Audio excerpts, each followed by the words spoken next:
Conventional wisdom sort of tells us that given the same chambering in a handgun, the larger the handgun, the less muzzle rise, muzzle flip, muzzle climb there's going to be.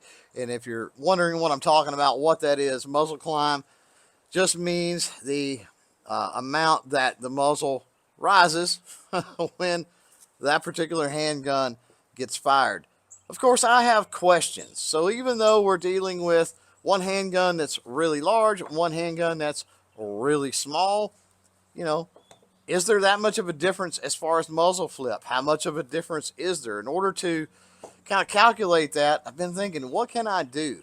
And I think I've come up with something. I've got this ruler attachment type thing that I have on my multi-cal steady rest here. So what we're going to do is we're going to take a look at the specs and kind of compare some of these handguns size wise just to give you an idea. Then we're going to get on this rest. We're going to fire around at normal speed because sometimes our eyes can deceive us as far as what we're seeing with that muzzle flip on a handgun, right?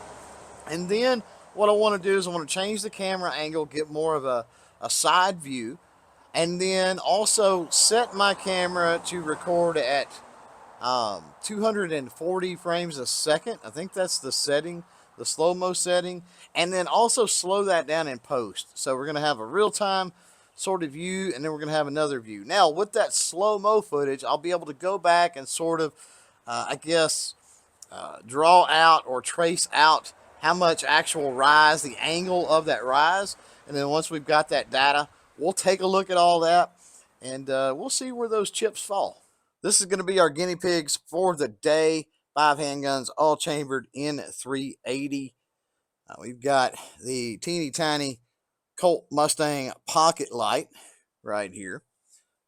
We've got the Glock 42, a little bit bigger than that Mustang.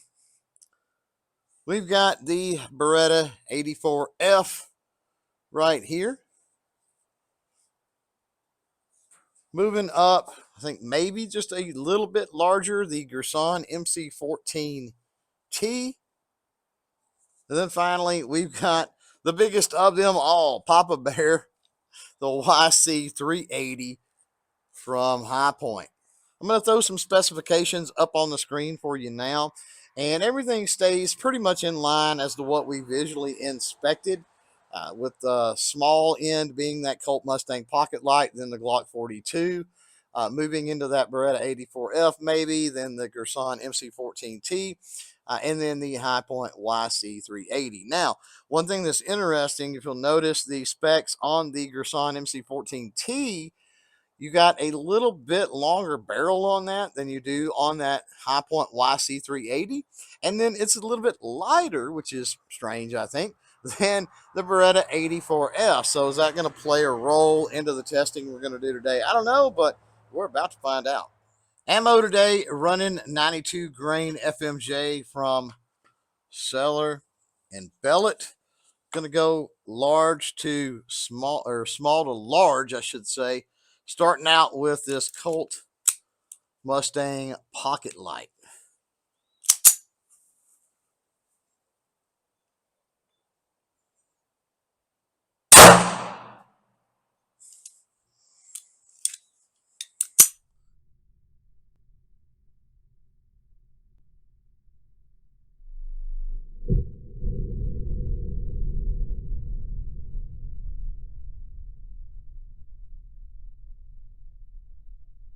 Next up, the Poly Wonder Kid. That is the Glock 42.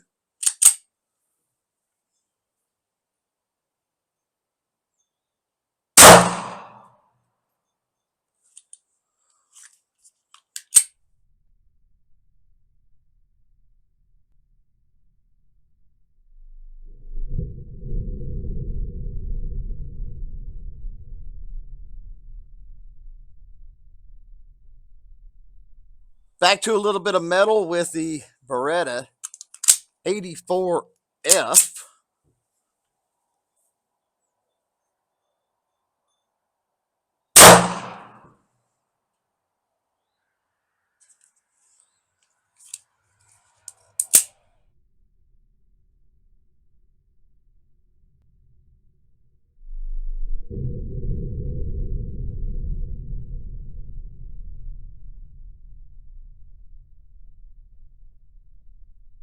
And now the Girsan MC14T.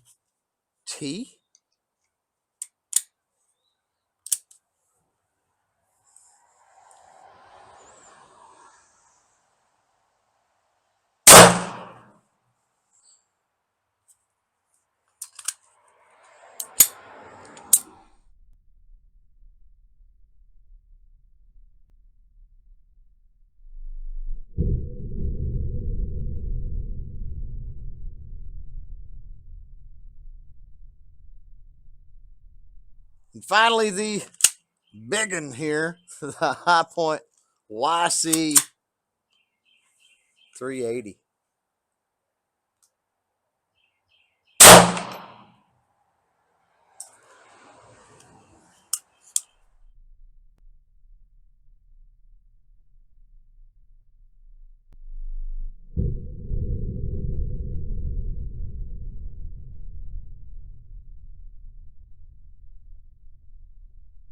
Before I give you my thoughts, let's take a look at the data. Now, I've got a chart here, graph, whatever, where I've kind of mapped out the muzzle rise. And we've got the Colt Mustang Pocketlite, if I can get all that out, that definitely had the most muzzle rise.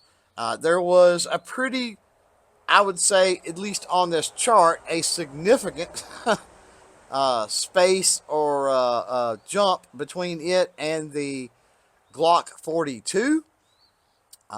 That's followed up by the Beretta 84F. Then we've got the Hi Point, and then we've got the Girsan MC14T, and quite a bit of difference too between the Hi Point and the Girsan MC14T. Now, I think it's important to point out that muzzle climb, muzzle flip, muzzle rise does not equate to, correlate with necessarily the felt or the perceived recoil of a handgun. That's not what any of this testing today was about. It was simply about how far up that muzzle moves when that handgun is fired. That being said, I think that the theory or the idea that I'm sure we've all heard forever, that the bigger the handgun, the less the muzzle flip. Depends on what you mean by bigger, right? Because was it the longer barrel in the MC14T that put it over the top as far as less muzzle flip than the Hi Point YC380? I don't know. Why was the Glock 42, even though all of those specs were similar to the little Colt Mustang Pocketlite, why was there such a dramatic difference between it and the Colt Mustang? I think probably because it's a poly wonder kid. And so that is going to affect the muzzle rise. So I think the whole idea, the whole theory, I think it's plausible, but like most things in life, I think it just depends.